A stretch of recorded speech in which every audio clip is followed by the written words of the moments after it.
আজ আমরা কথা বলবো নিউট্রিশিয়াস ওম্যানে এর ব্যাপারে, যেটা মহিলাদের অনেক সমস্যা দূর করবে। এটা আরসিএম কোম্পানি এর তৈরি করা হয়েছে, যা 25টি নিউট্রিশন আছে। মহিলাদের এর জন্য কী কী সুবিধা আছে, এই ট্যাবলেটটা খেলে কী কী সুবিধা পাওয়া যাবে, আজ আমি সেটা বলবো।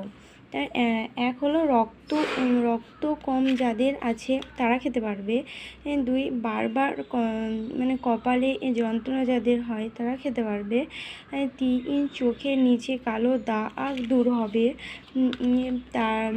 আর মুখে ব্রণও দূর করে, কোমরের যন্ত্রণা দূর করে, চুল ঝরে পড়া থেকে দূর করে, আর পায়ে যন্ত্রণা দূর করে, তারপরে গ্যাসের সমস্যা দূর করে। 9, বিপি